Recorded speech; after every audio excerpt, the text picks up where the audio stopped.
The world of creepypastas is a wide one, full of stories of varying degrees of intensity, detail, and popularity. For those who don't know, they're basically internet urban legends and horror stories that gain notoriety through social media. Today, we take a look at the origin and influence behind arguably the most famous creepypasta to date, Jeff the Killer. This is Red Web.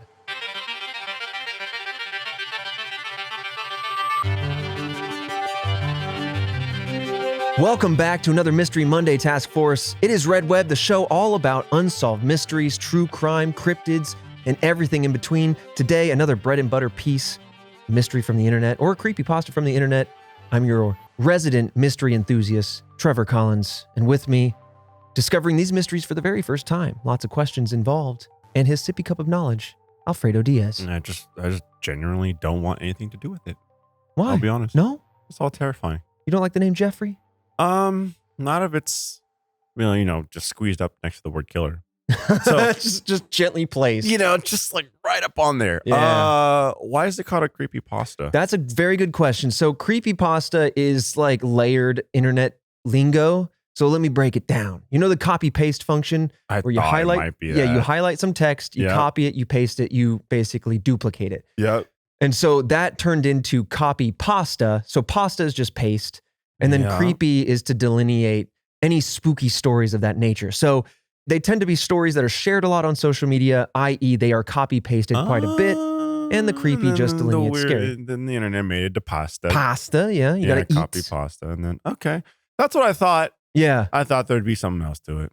No. But no, it's pretty simple. It's pretty 1-to-1. Yeah. Yeah. I do want to say before we dive in, there are some content warnings I want to give, right? There are some self-harm and some violence mentioned in this particular episode.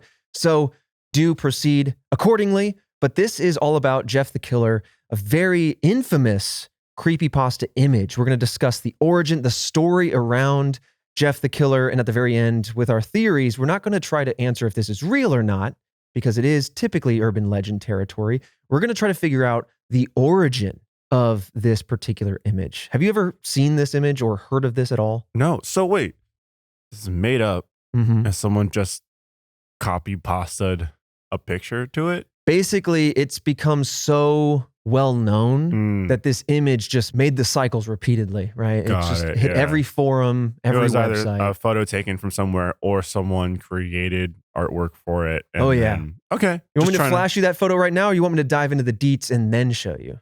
Flash me. All right, I'm going to flash you that photo.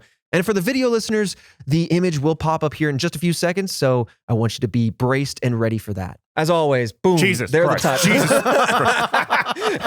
Jesus. Jesus. Holy hell. I didn't even get the disclaimer out. Mother of what? Don't show me that. Bam. Stop showing me that. What the hell? All right, Task Force. As with every image, this is an audio podcast, but as with every image, if you want to see it, we put it on our social media at RedWebPod. Dude, no exaggeration. That scared me, and that face. Stop. I'm looking at it now. I like paper it. down. Look at the smile. To just get a glimpse of it. What the? What does the modified version on the bottom look better? I'm not looking. He's not looking. It is freaky when you see it. That's freaky, dude. I think I'm desensitized to it. I did not see that. I used to. Okay, so there's a subreddit called No Sleep. Surprised the hell out of me. It's where people dump their scary stories. There's all sorts of like. It's hard to. That would make you not sleep even further. I love scary stories, but I like to read them late at night when I'm terrified. So I think I've been desensitized to this image. I've known this for quite some time. I want to know the origin of the damn image. All right, let's just dive into it. So the story has been told many times, but it generally goes something like this. 13-year-old Jeff moved to a new town with his parents and brother Lou, L-I-U. On their first day at their new school, the boys waited for the bus where 3 bullies threatened them with knives. Jeff beat up the bullies, and when confronted by police, Lou took the blame. So his brother took the blame there. Now, while Lou was in juvenile detention, Jeff went to a party where he ran into the bullies once again. In an altercation, Jeff killed one of the bullies, and then he himself was covered in bleach and subsequently lit on fire by yet another one of those bullies. During this fight, Jeff realized he enjoyed hurting others. Jeff woke up in the hospital where he started to, quote, go insane. the doctors took the bandages off his face to reveal that his face had become permanently disfigured from these burns. He was extremely pale, with bright red lips and a leathery texture to his skin. Jeff made a comment about liking the way his face looked and then began laughing hysterically.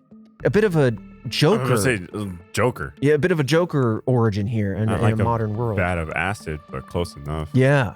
The doctors, of course, reacted to this odd comment, but seemed to brush it off as a side effect of the medications that he had been given, and then let Jeff go home.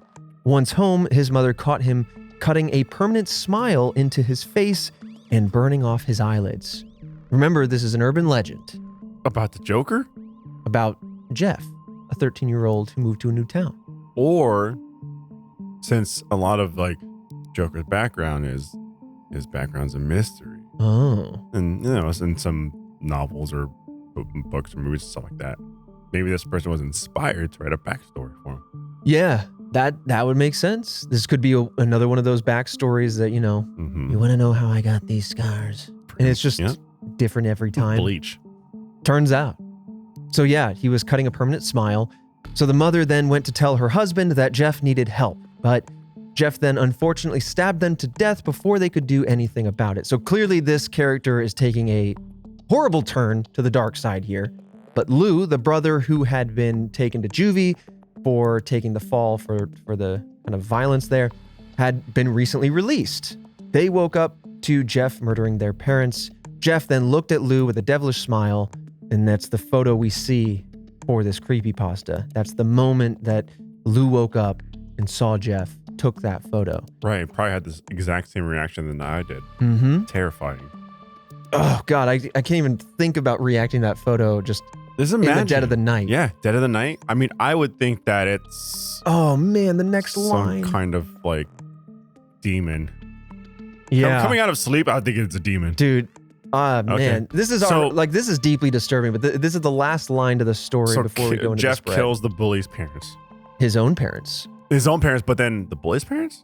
No, I think he might have pulled that one in. So basically, he goes home from the hospital. He starts exubiting interesting things, right? Self-harm, odd. Cuts a smile. Right. Mom sees it, goes to dad. Right. And before she can say, hey, our son needs help, he reacts kills both of them. and ends them both. Right. And so that's when Lou wakes up, sees the devilish smile. That creates the infamous photo that you just reacted to.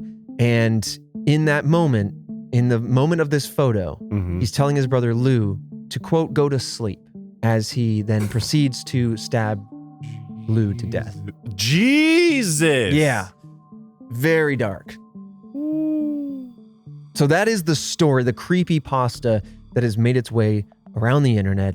Now we're going to talk about... that's short. It's relatively short, but it's basically providing some vivid backstory to an otherwise already standalone spooky image. Now we're going to talk about how this spread online, as well as the rumors surrounding it and any sort of investigation that went behind this. Oh, there was an investigation behind it. A little bit of online investigation. Oh, okay. Yeah. While we know that Jeff the Killer is not real, the image origin is largely debated, and some believe that the person in the image might have been real. Either way, it was likely photoshopped. But a lot of people online, whether it be for the memes, for the jokes, or truly believing it, believe that there's some level of truth behind this entity. Now, before the image was associated with this creepypasta, the earliest known iteration came from a location known as FileMan, specifically fileman.n1e.jp, a Japanese image sharing website. So the image preceded the story, essentially. Oh, wow. There are two different versions of this image. I showed you the slightly modified one, and you looked away.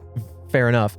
But there are two different ones. You saw the classic, the more popular. The one we know today is the one that you saw. And then there's another one where the eyes are a little bit more dilated, where the pupil is much bigger, whereas the one you saw had very small pupils and a bright white eyeball.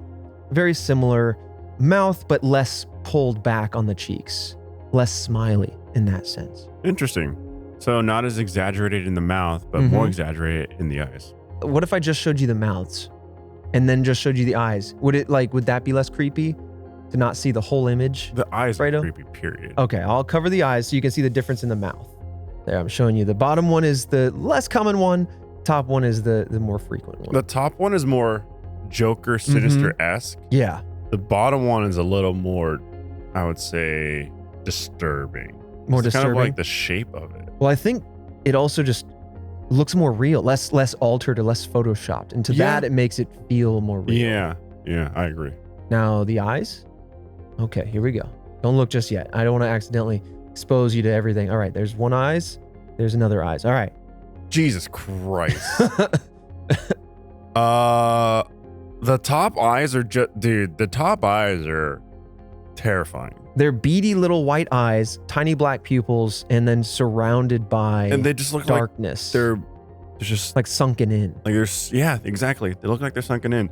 The bottom eyes look more kind like of cartoonish. Yeah. And it looks like there's like brown eyebrows. I thought, Jesus.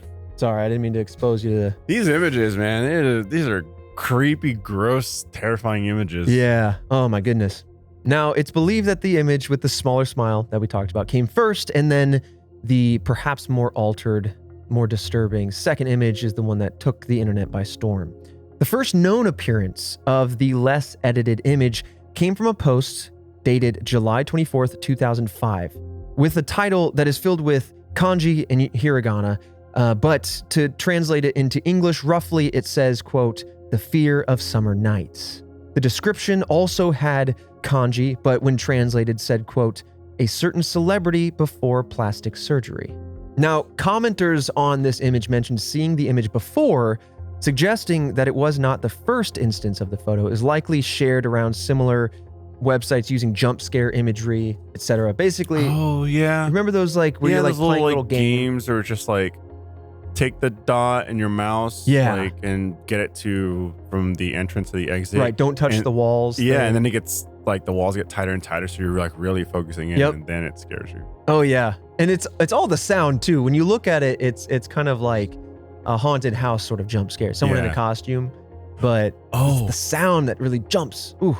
Oh, now I just want to make like content where you're looking at something visually and then you have that big jump scare sound, but the actual image that flashes is like a chipmunk in a field or something like just that. Just a little corgi with trousers on. Yeah. Just like really wonderful images, but just to see someone get scared because of the noise. Like a sunflower. And then the sunflower. Oh my God. Awesome. Oh man, yeah, this is taking me back to the early internet. Just thinking about jump scare games and thinking about OG creepypasta. Now, okay, coming back to it. The earlier version of this image was shared on many other Japanese social media websites and forums such as pya.cc or pya.cc, and they were shared on September 9th with the title White Powder by a user named Mr. Mulholland. The less edited version of the image has since been nicknamed White Powder to kind of delineate between the two. Now, on November 16th, a few months later of 2005, the Jeff the Killer image we know today was uploaded to that very same website, pya.cc, by user Mr. Omega Bolt. In the description, they ask, quote, "Which one are you more afraid of?" And then it links to Mr. Mulholland's upload. Both versions were shared around on Japanese image boards, though it seems primarily to be the white powder version until 2007, when I think there was an adjustment here. In August of 2007, a YouTube video by the user Dark Y Night entitled NN and then a bunch of kanjis or NN Special Broadcast featured the image at 4 minutes and 11 seconds. We have a link to that. I haven't seen it myself, and so I do want to give a fair warning in case we post it on our social to, just be mindful of the links you click on, and the content could be scary or disturbing. Overall disclaimer for everything Red Web. Absolutely. Now, this video, it's similar to a late night broadcast of missing people or emergency broadcasts if you're familiar with any of those, and it shows a list of names as well as their ages. And it's probably to try to give you some real ambiance around this creepy photo. Yeah. Ham it up. Mm-hmm. And it says in Japanese, quote, "These are tomorrow's victims." So now they're really laying some creepy groundwork. Ooh, that's, I don't know, like that to me pushes it a little bit. That feels like a threat that police need to investigate. Right. You know, like Just that's kind of scary. Just in case. Because now you're taking a story, you're hamming it up, but then Mhm. also now you're going to start. I mean, like, police shouldn't be involved. They should investigate. That's just a in red case. flag. Yeah. Yeah. So following those names and that kind of creepy phrase there comes this image, a flash of Jeff the Killer. Near the end of the video, once again, there are some kanji, and translating that, it says good night in English.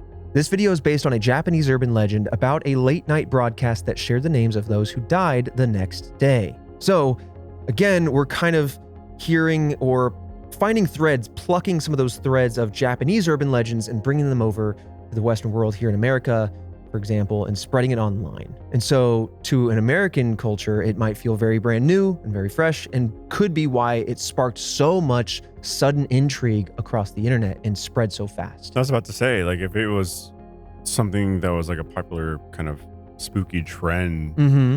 in a different country, oh yeah, I mean, like, Right. what are the?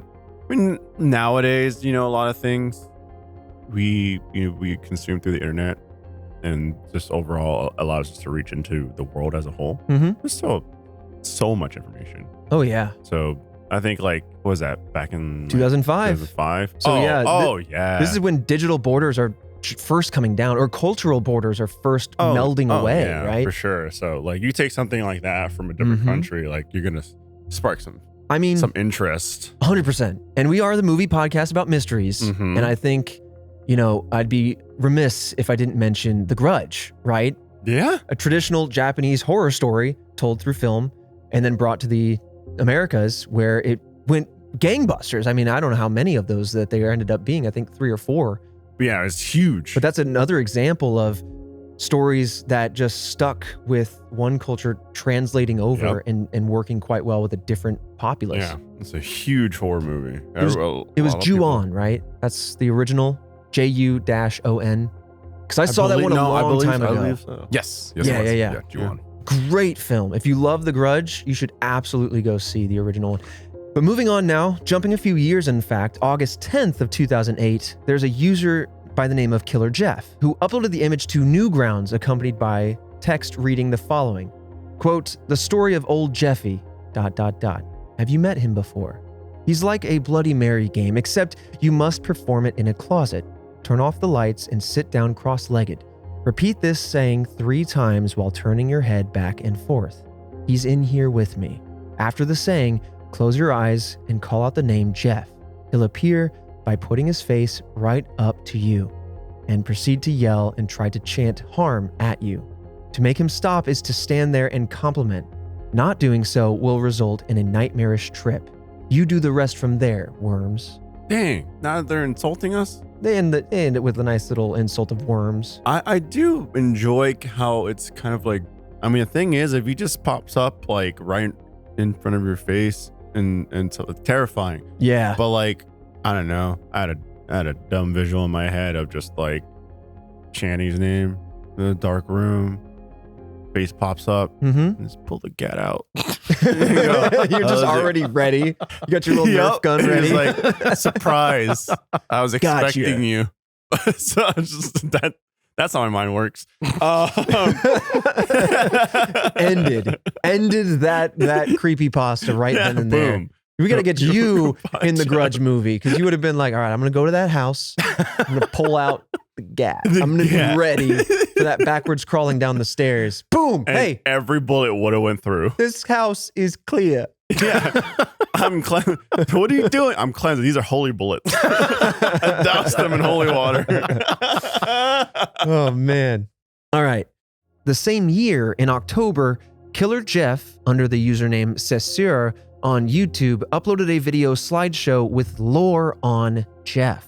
Following Cessure's story and lore, countless versions of the story of Jeff the Killer arose. Oh, wow. Everyone's like running with it. I love it. Yeah. And I Yeah. think, to me, that's what helps soften the dark backstory of this Right. People are. urban legend, is that it has molded and evolved. And so you go, okay, cool. Let me shake off the heebie-jeebies here. Yep. It's not strictly real. It isn't Yeah. strictly based on something. That's what gives me the ability to dive deep on something like this. Yeah.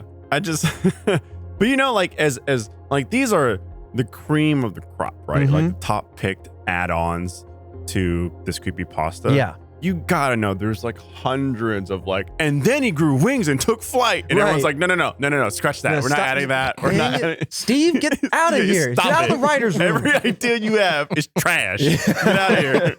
It's like that scene in The Office. I'm cutting Phyllis's head off with a chainsaw. Yeah. Everyone's like, there's gotta be, I mean, it's the internet, right? So there's gotta be a ton of people that just try and like, I'm gonna join in, which is great. Awesome. Absolutely. Try and join in. But I'm sure they're just ideas that are just like, that doesn't work. Why does he have a random third leg now? Another point in the psychic column, because like it really, you're right. You're 100% right. Jokes aside though, it's because of these videos, I think, that it really started to fly off the handles. This is when people started to say, oh, this is a backstory that could be adjusted and molded to fit a new form. And so at this point, countless creepypastas, lore, backstories, different versions of Jeff the Killer, as well as endless memes started flooding the internet. Yeah. Oh. So, I mean, you jest, but also, yeah. Yeah, I got put into that big old internet machine and grounded it up. Well, hello there, Task Force. Trevor, as always, talking directly to your eardrums. Now, the year 2022 is coming to an end. And as we approach the end of the year, I want to thank you all for supporting us and making this show ever more exciting to be a part of. All of you who have given back to this show so much, those of you who have given their free time as well, not only as listeners, but people that review us, those 5 stars on Apple, Google Play, Spotify, anywhere. Thank you. And if you've just shared us with a friend or a family member, somebody who also loves mysteries and cryptids and true crime and all that good stuff in between, aliens, dropping you off on the roof of a Wendy's and then just leaving your slacks down the road. Anyway, thank you. Now, we have a lot of other business to attend to. Numero uno, Squonk, coming January 3rd. I'm very excited. We also got way ahead of time. I mean, we scheduled in advance for February. We have a Cupid Baby Hands shirt situation happening. That's going to be coming out January 13th. Like I said, we get ahead of the game. But if you're in the here and now, and you're excited and you're looking for something, Trevor, what can I get? I want a hoodie. I want a plate with a bowl upturned on top of that plate with another bowl underneath that so I can call that a UFO. I want those things. Well, we don't have dishware, but we do have other things at store.roosterteeth.com. And if you want to get those in time for the holidays, December 14th is your cutoff date. But I'm sure we're rocking some sort of sale whenever you hop in there. So we'll be ready for you. Keep your eyes peeled. Otherwise, again, thank you. Thank you all for being part of the task force, for hanging in there, listening even to this part, this moment, if you're hearing my voice. Oh, hello. Thank you. Now, with that said, I do want to talk about some of today's fantastic sponsors. This episode of Red Web is sponsored by Audible. When it comes to audio entertainment, Audible is the perfect choice, with stories told by the likes of Ethan Hawke, Kerry Washington, or even Kevin Hart. Audible is the home of storytelling. They've got epic adventures, chilling mysteries, and can't-miss comedies. Most comedies I can't miss personally, but, you can't miss them here on Audible. Let your imagination soar with audiobooks and podcasts and originals, all available on Audible. They've got an incredible selection of audiobooks across every genre, from bestsellers and new releases to celebrity memoirs, mysteries, thrillers, and much, much more. And now you can even listen to podcasts like this very one, perhaps. So there you go. All your favorite juicy stuff in one good app. I really enjoy listening to audiobooks when I'm in the gym. I want to get my swole on while I get my listening on. It can be very motivating, but it also keeps my mind distracted while I put my muscles through the heavy, heavy lift and put down. That's what I'm calling working out now. Let Audible help you discover new ways to laugh, be inspired, or be entertained. New members can try it for free for 30 days. So Task Force, listen here. Visit audible.com/redweb or text redweb to 500-500. Again, that's audible.com/redweb or text redweb to 500-500 to try Audible for free for 30 days. Audible.com/redweb. This episode of Red Web is also sponsored by PayPal Honey. The easy way to save when you're shopping on your iPhone or computer is PayPal Honey. Holiday shopping can really drain your wallet, but thanks to Honey, manually searching for one of those coupon codes is a thing of the distant past. Honey is the free shopping tool that scours the internet for promo codes and applies the single best one for you, Task Force, and your cart. Whatever you're looking for, they can find that juicy deal.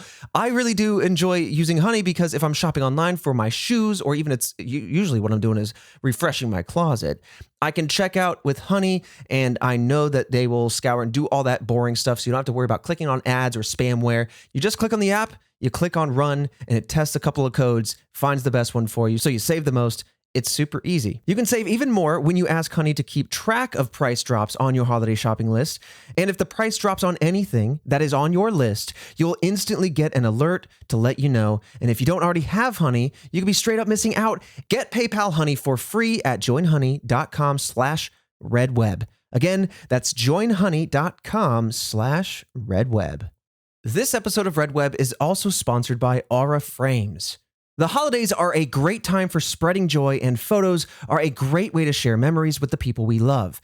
Why narrow those down to just a handful of printed photos when you can get Aura Frames for everyone and put all the pictures that you want onto it? Plus, you'll have something unique and personal to give your friend or loved one.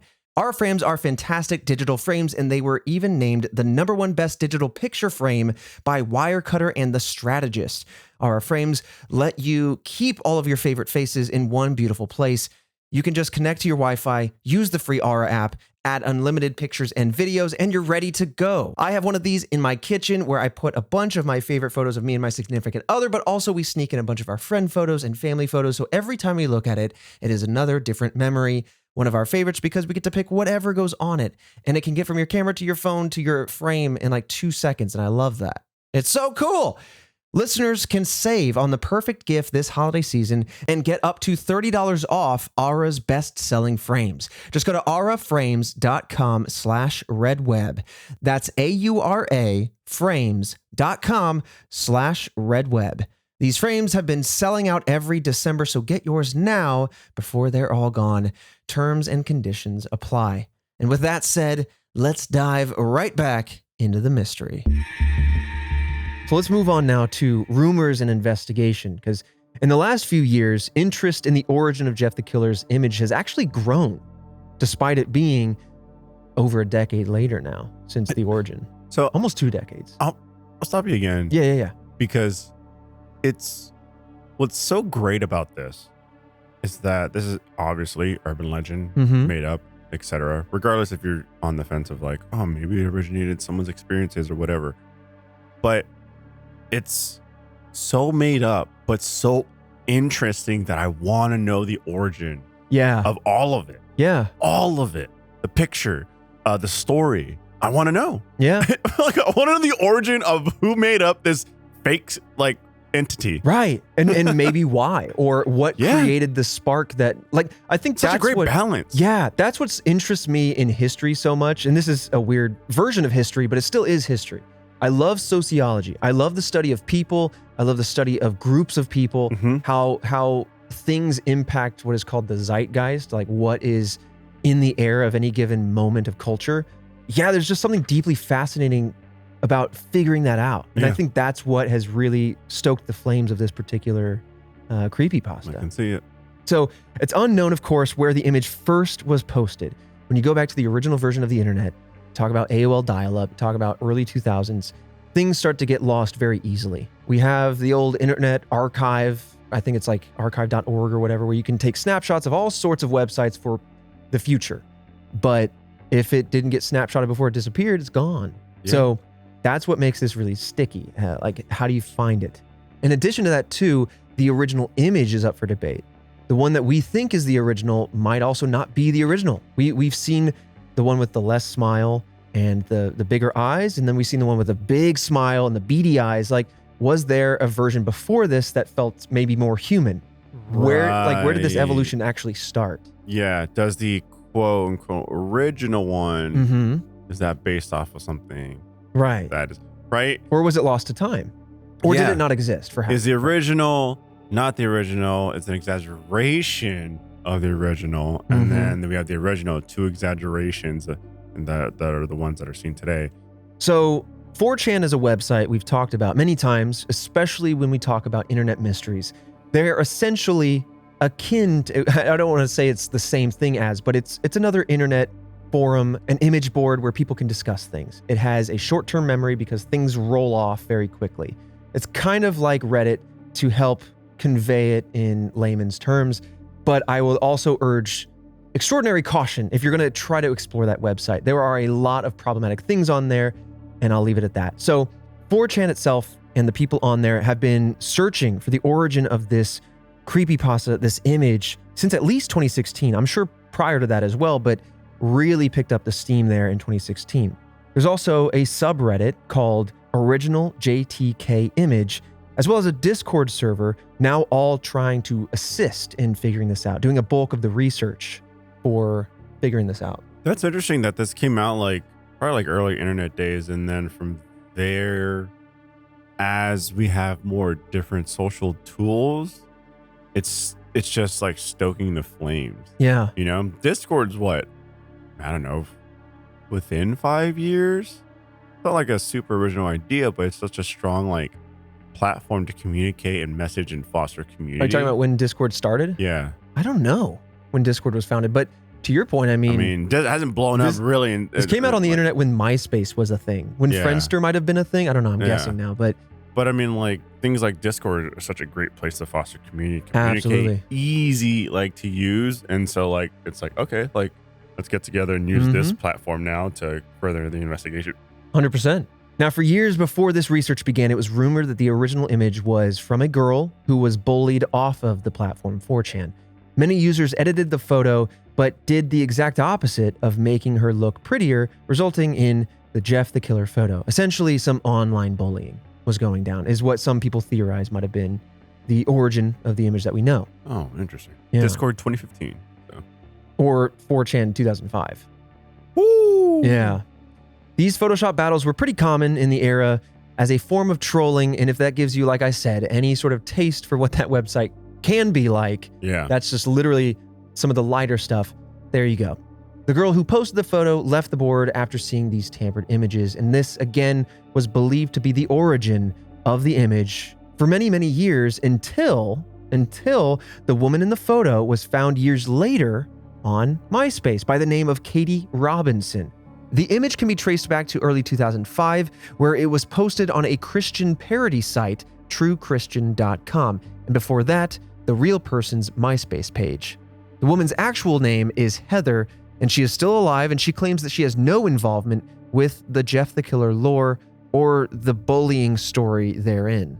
So it is largely agreed that this was not the original image. But if their image was taken and posted on a parody site, then I'm sure someone was just I'm just going to take this and mess around with it. Yeah, just because it's she's not involved doesn't mean it can't be it could be taken, literally copy pasted, but I mean, that's just kind of the feelings within the internet is kind of how. But then also it was posted on a different site. You know what I mean? Yeah. It's not like someone ripped it. I don't know. I guess found their social and then pulled it. This was posted on a Christian parody site. You said. Mm-hmm. So I mean, it's a little more traction out there. There's a little more visibility than the average person would normally get. Yeah. What it feels like is that she had a MySpace page, uploaded a photo, someone just used that photo on a parody website, and then just by happenstance, someone looking to do something weird with a photo, whether it be create a backstory or create something spooky, found her photo, and then off it went. Is a possible angle, but again, the general consensus seems to be that because Heather wasn't involved and admitted that she had no involvement with Jeff the Killer, that, okay, maybe this wasn't the image. I feel like you could compare the backgrounds and get to the bottom of it, but maybe I don't know. But moving on the subreddit that I mentioned earlier, there's a user named Dante Blade 666, and they suggested that the eyes from the white powder version of the image look like they could have come from a Mr. Potato Head toy, right? The bulgy white eyes with the big iris, and that's where you got the cartoony description that you were talking about. Yeah. When the Jeff the Killer image was found on pya.cc, the file metadata showed that the image was created in Photoshop 6.0, and the previous file name was actually Pretty Face. This is the version of Photoshop, just for what it's worth, that came out in 2000. And Photoshop 7 came out in 2002. So some believe that the image could actually predate far earlier than 2005, that it actually could be from the window between the year 2000 and 2002. That, or someone's just rocking an old school version of Photoshop. Yeah, which is... Because when you bought something then, you bought it. Now it's a subscription and they update you. Right, and you get updated. I mean, back then you bought it and you're like, all right, I'm going to ride this for as long as I can. Oh, yeah. I don't want to pay for another one. Mm-hmm. So, yeah, very well could have been an older version. Lots of people rocked older versions back then. Nowadays, everything's like pushed updates. Right. So that part of this is debatable, but that's where the internet investigation has led. Okay. It's found like this MySpace photo is talking about Photoshop versions, which, man, I love that metadata has been a part of things since the beginning of the internet. You can see when it was tweaked. You can see when it was uploaded, all that stuff. That's your tangible stuff. Yeah, I mean, that's what I love. It's a little Yeah. bit more like tracked too by the years, which is awesome. And I don't know, there's like, yeah, it's a creepy story, creepy picture, but to be honest, weirdly enough, it's cool that a community came together and we're like, hey, we all have this shared interest in this overly creepy story, urban legend, not real, you know? And so working together to find like, hey, what's the origin? You know? Yeah. Like, that's pretty cool. I can just imagine the Discord conversation. Yeah. People jumping in and be like, I feel like young me would have absolutely been a part of that. Like, ooh, this is interesting. Like, I love scary stories. I want to figure out who wrote this scary story. Yeah, kind and of everyone thing. working together, and you have the little Discord like text channels, and then maybe someone has a breakthrough and they jump into a voice channel. And they're like, guys, check this site. Right. You know? It's like, okay. Right. It's a scary story, but a story nonetheless. And so you end up kind of like feeling that you're on the hunt for a puzzle. It almost feels kind of cool in that sense. But it's like a darker puzzle. Yeah. So there's a few other things that kind of came out of the internet investigation that have been going on in these last few years. But another piece that's interesting is that the white powder version of the image that we talked about earlier, The smaller mouth. yeah, actually had the name on the file was White Powder Part 2, suggesting that there might actually be a Part 1 somewhere out there. Again, opening the door to the fact that maybe this is older than we actually can see. Maybe it does, in fact, predate 2005. I will say this, and you know, as us all being like content creators in this room, we've had our fair share of like editing. Yeah. We're using editing programs or, you know, software to edit images. Boy, oh boy. And a lot of you guys are going to recognize this. Every time you work on something, it's like version 1, version 2, version 3, version 3.5, final. That's it. Final 5, final 6. If you're like me, Final. if you're like me, your final paper is like final V2, you know? Yeah, Like- exactly. So, I mean, I'm chalking it up to that, where it was the second version of the thing that they were working on. Right. And so they have the first version saved, and they're like, maybe I like these edits. Maybe I don't. I'll save it as a V2. Right. And that one just happened to take off. First, you're like, all right, final and final 2. Yeah. What's interesting too about these names and looking into the metadata is that these names led to actually finding earlier instances of these images online, which was the whole point. That was what they were after, especially since a lot of people thought that given the early nature of it, that some of this stuff might be lost forever. The team searching for the original image were also using common descriptions or ways people would have discussed the images in forums, so that way they could find other ways, other vectors for finding these discussions. Some of the keywords that they would use were things like white makeup or geisha makeup or otafuku mask or obake no kyutaro, the usual image, and pretty face. These were all common search terms to help broaden the net and really try to say, like, if you saw this for the first time back in 2005, what would be some things that you would say in discussing it? That's how they were going about it, which is very smart. That's very, very smart. Absolutely. This is a perfect example of why this podcast started was internet mysteries, essentially being the next frontier of the unsolved. And this is a perfect example of how I believe the internet is the next tool. You know, you have fingerprinting, then you have DNA, and now you have internet searching where sites like Google and Yahoo and Bing, if you use that, crawl the internet and web it all together. And by using these search tools, you can really kind of find these niche corners of the website to help investigations. it really helps you change how you think. Like if you can search someone's discussions, you can't do that in real life. Or maybe you can, I don't know, with our phones these days, probably record everything. But like, I just find that so fascinating. And I think it's going to be a growing part of investigation moving forward, whether it be internet mysteries or traditional true crime. Oh, I completely agree. And it also allows you to have discussions with people and like create these groups that have different skill sets to come together.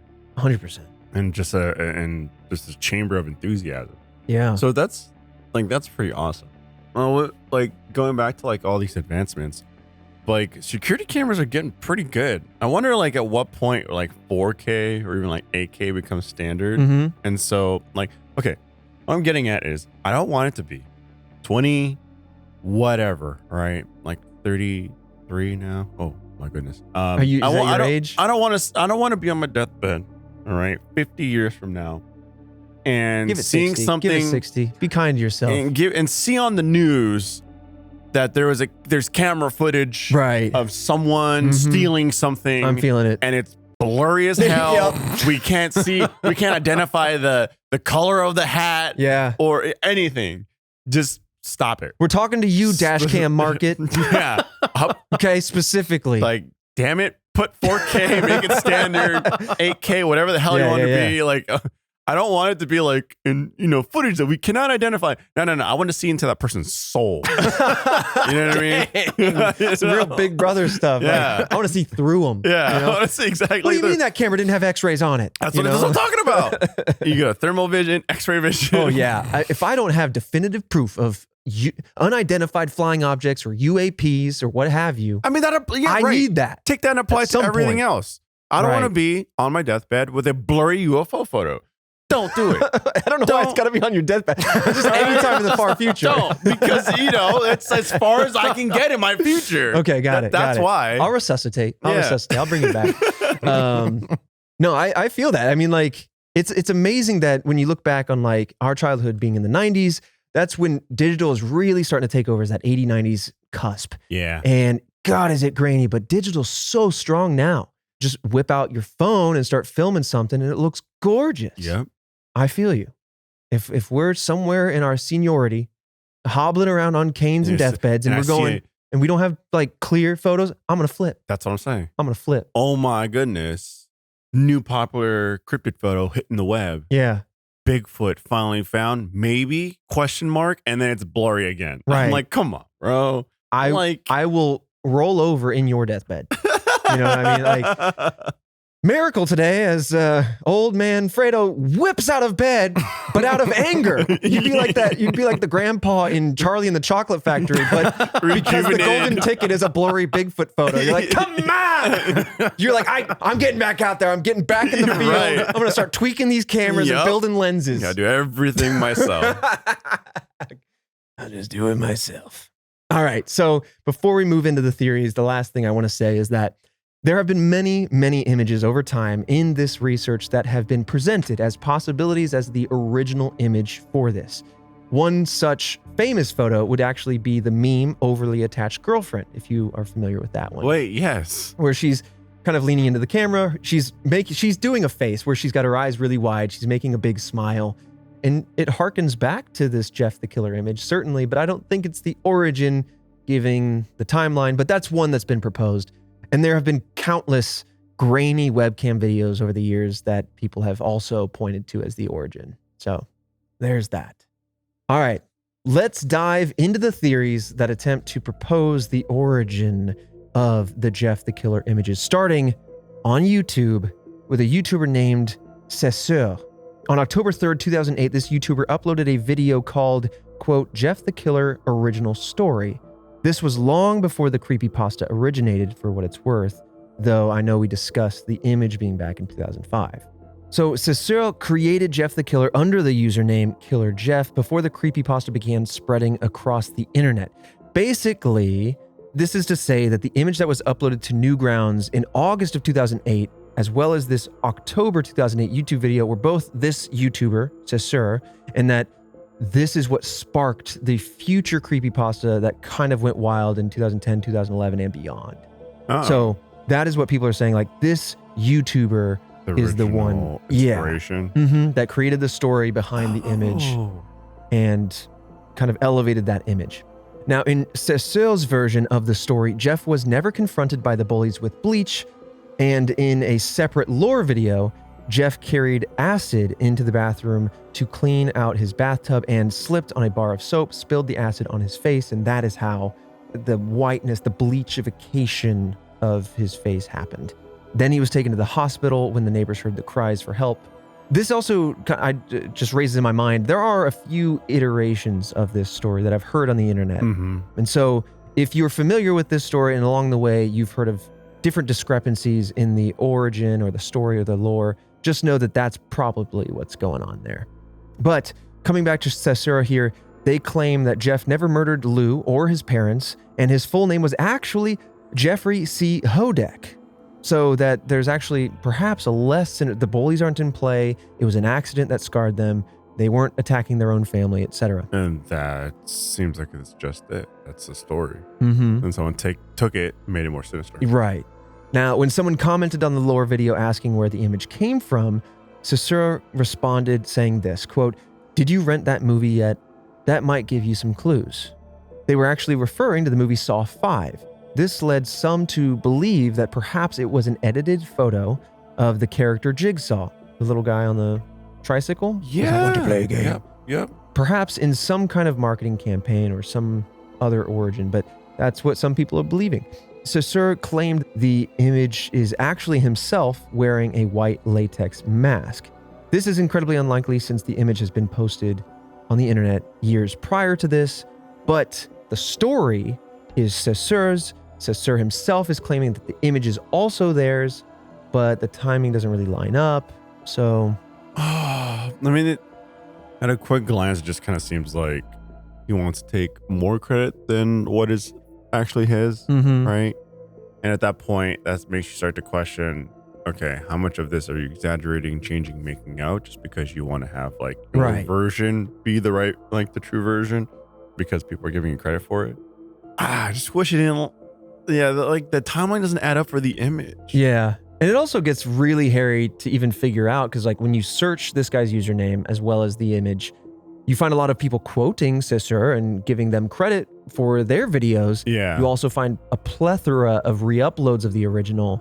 So it's hard to find the actual original if it even exists anymore. Yeah. Additionally, I can see that there could be some validity to the claims that, no, they did the story, the image is separate. But I can see cynically why Cesar would want to claim both, because then you would have rights to this thing. Yeah. And perhaps you can go further, making books, movies, whatever. Monetize it out of it. Right.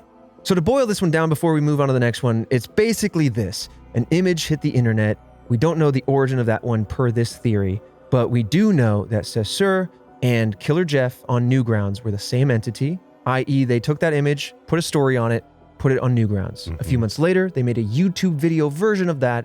And then a few years later, that story got pulled out, embellished, and went viral. That's basically this theory and answering the origin in that way. Still doesn't address the origin of the image unless you itself. believe Cesar, who claims they were the origin. Okay. We got some answers. Yeah. Or appears to be answers. Yeah, a piece of the puzzle, certainly. Moving on to 4chan now, it is rumored that the image originated from a girl who was live streaming on the website Stickam. I'm not sure. I remember hearing about that website years ago, No idea what that is. but I've never heard it said. The girl screen captured a moment from a stream and posted the image to the 4chan's B board. It's like /B/. It's their random discussion board. The caption was impersonating the streamer asking if she was pretty and if anyone could edit the photo to make her look better. Of course, being 4chan, someone went with that and went in the complete opposite direction, I'm sure. But the lines near the bottom of the image were common on webcam calling sites like Stickam, and that is what's worth mentioning here when you look at the photo, especially the uncropped version. There's some indicators there. I don't believe I have on my printed version, but there's some indicators in the original version of the image that say, oh, this definitely looks like it was a still from a webcam, and that lends some credence to this theory. Kind of like having on a CCTV the white little corners in there or the blipping recording dot, right? I mean, look, at the end of the day, it seems like we kind of have an origin for the photo. It feels strong Yeah, so far. that Yeah. feels pretty strong. Now, some of these searchers on the internet suggest that if this is true and the thread was so popular, it would have been archived, that there would have been a lot more breadcrumbs leading back to this particular thread. And that is a common thing on such a temporary board. People like to archive that stuff. Well, the thing is, like, why? I mean, who's to say it wasn't just like a little funny thing, and then it just kept getting pushed further down until it fell off, It's possible. right? Like it wasn't archived because it wasn't popular until much later. Until after it was gone. Yeah. Yeah. I mean, that is one of the odd parts of this. It's odd that the image was so popular on Japanese sites rather than English-speaking ones until after the Jeff the Killer creepypasta years down the line. Many people also suggest that since the image was posted at least in 2005, most of the people who'd remember a thread like this wouldn't have been on 4chan anymore, though that is debatable, right? It kind of plays into what you were saying as well, which is perhaps it was on 4chan but didn't get archived, and the people that were there just aren't talking about it now. I don't know. That is a little flimsy and kind of based on what ifs, right? Others still say that another girl, supposedly named Victoria, took an image of herself with the flash on while making a funny face around 2004, 2005, and that was what turned into this photo via what's called a Photoshop battle. Seeing how you can take an original image and take it into totally different directions. And that kind of makes sense when you think about those early digital cameras. If you're really close to them and it flashes, you're going to get way overexposed. It's going to bleach your face. It's going to wipe out features so your nose goes away suddenly. Like, I'm sure we all have some embarrassing MySpace photos in our history that definitely had flash when they shouldn't have. You know? You had flash. We're like, I don't know, I kind of like the angle. Can I have this smoldering look going on? I'm gonna throw it up and maybe shake up my top 8. I'll be honest. There's probably some people listening that are going, what? I don't know about any of this stuff. And then other people still just went, whoa, time travel. Oh my God. It is real. Pull it off my brain. The other man. day I mentioned a Game Shark to a fellow streamer, and she said, what is that? Game Shark is the fancy kid stuff. I had Action Replay. Oh, no, Game Shark was where it was at. I know. Well, that's the fancy kid stuff. Yeah. You are just showing your money. I was a very privileged child. You're privileged, okay? With your cheats. Your privileged This game needs to be cheats. easier, Ma. Buy that. There's a device you popped in and it gave you cheats. Yeah. But some people won't remember those days. No.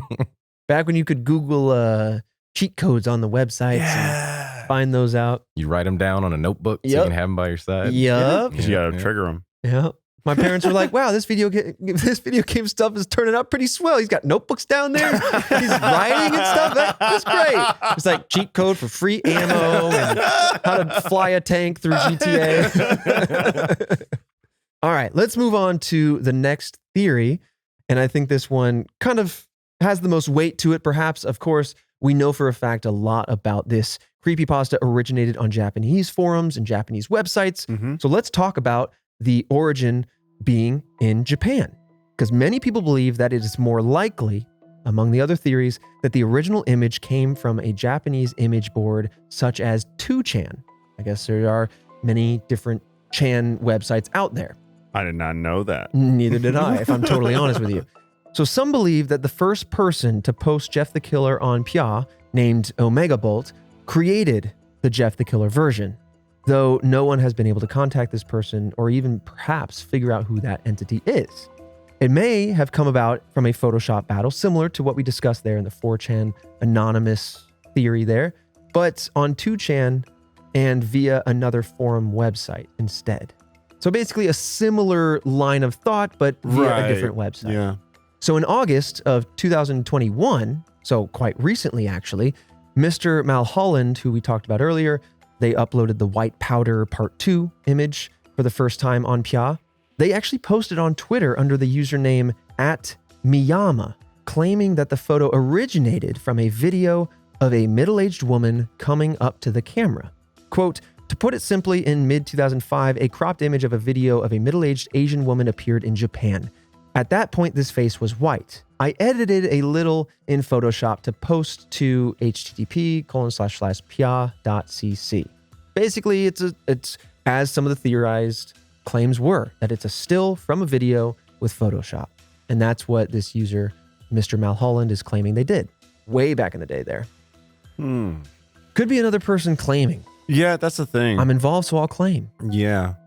Like it's a lot of people are like, oh, well, this is where I found it. Yeah. And I would, I wish really going to be able to challenge that. Right? Because you can just say, yeah, Or it was just a woman something. and I edited it. Yeah. But it would really help if you had that video. Right. If you could just pull up a clip or even the name of anything. it. So there was another user who responded to the tweet asking what the contents of the said video were. Bam! You and me and this user are all on the same page. Let's talk about the video then. If it's real, you got the deets. The only answer Mr. Mulholland gave was this, quote, "The footage I saw was clipped, so it could be a documentary video, scene from a movie, and more, ... Fair. I mean, if it was montages on YouTube now, so it was a Vine. 6 seconds. Could have been anything. I mean, it really could have. Now, at the end of the day, that's the big wrinkle here. But if this video exists, it would be extremely difficult to find with such little context. I mean, there's essentially no context. Or is it convenient that it's that difficult to find? Some lies spilling out. He also said that it was used as a jump scare or screamer image on Japanese forums. And that's what we kind of talked about earlier. Okay, yeah. But Mr. Mulholland, their information further suggests that there might be a white powder part 1 that someone else, perhaps Omega Bolt, created the Jeff the Killer image with that in mind. Since the Jeff the Killer image has the file name Pretty Face, pretty all lowercase, face all uppercase, it is theorized that it was a reference to the Japanese folklore and urban legend Kuchisaki Onna, or the slit-mouthed woman. Very briefly, in this story, the woman will ask victims if they think she is pretty. If they say yes, the woman reveals her appearance, which is pale skin, straight dark hair, and a scar across her mouth to create a smile before she asks again. Then, if they respond no, the woman will kill them on the spot. If a hesitant yes, she injures the victim in the same way as she is injured. I feel like I've heard that. I feel like I, at one point many years ago, was actually scrolling. It was a scroll comic because that was the whole point. Once you get to the bottom, it moved. I know what you're talking about. Yeah. It's not exactly this story, but it's a young boy walking down the street. It's a Japanese horror comic. And maybe Korean. Maybe I can't Korean remember for sure. Again, this is way back in my memory, so it's a little hazy, but it could be Korean as well. Either way, it reminds me of this story. This kid approaches this woman on the street, and as you scroll down, it suddenly animates. What you thought was a long comic strip actually moves, and the face lurches at you. And I just remember like that being so unsettling. That's so cool, though, that it's animated. It was very well done. It was very well done. Yeah, and in that situation, I feel like I would just, you just say yes and hope for the best. Oh, yeah. But can you sober up out of your fear and simply say yes again when she asks again? Yeah. I mean, I feel like my body language would be no, but I feel like I could muster a solid yes, you look pretty. Yep. Oh, no, I hesitated there. No, I failed. I feel like there's no winning on this particular story. Yeah. It's part of the scare to it. So there are a couple different solutions to the story. Oh, please tell.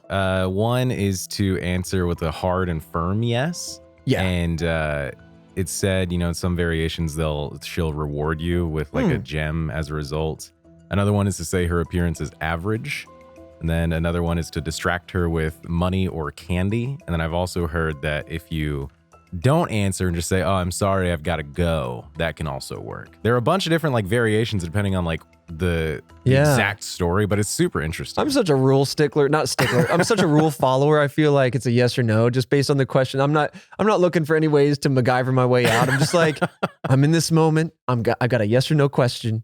What do I do? Yeah, I'm not changing it up. It's definitely like yes or no. Bless you if you've got the solutions in your mind as that's happening, as you're being confronted in this or just particular the guts story. To be like average. Like what?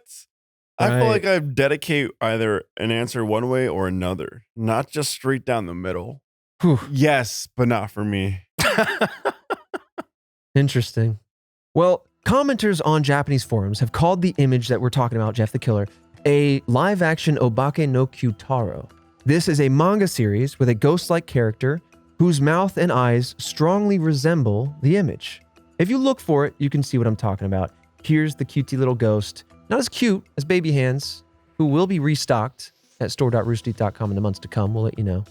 But it is a cute ghost nonetheless. It looks more like a duck. It's kind of ducky. Yeah. This ain't no baby hand. This a duck.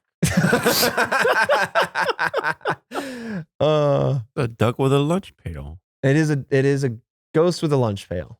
Ultimately, though, some further still say that this theory is nigh equivalent to the 4chan theory, that every piece of it is essentially the same except for it taking place over on Japanese websites. Yeah. Yes. Whether it be the Photoshop battle or the origin, etc. Just different location. Honestly, the most believable because that's where the story originated from, no? That's what it sounds like, yeah. It seems like it has, at least where it seems. Right. It seems to have the most connective tissue to folklore, to urban legend, and to some of the earliest iterations of the photo having kanji in the title, Japanese characters. So I mean, it's very believable, more believable that it originated there, got popular there enough for someone here in the U.S. and the States to grab it, take it, bring it over to English culture or whatnot. And so, yeah, I mean, like if it was there, it most likely popped there. Yeah. That seems to make sense to me. Either way, a fascinating exploration into the origin of what creates a meme, what starts a viral trend of any kind, whether it be a scary story or just a funny image. It's always fascinating to dive down that rabbit hole. It's weird that something that is like urban legend is so intriguing. Yeah. I want to know so much more about it. And then we did actually get a good amount too as well. I feel like we actually would have nailed the origin if this was maybe like 5 years later. Definitely. Yeah. I feel the same way. Yeah. But this is one of those moments where I personally feel like there is a beautiful combination of traditional folklore and modern media where we once again see something, whether it be the story, the origin, the impetus behind this, like transcend between traditional media and new media, sparking a whole new life and becoming an internet mystery of its own caliber. I love that kind of stuff. Yeah, and things can lay dormant on the internet and then eventually pop too, which is very fascinating. Yeah.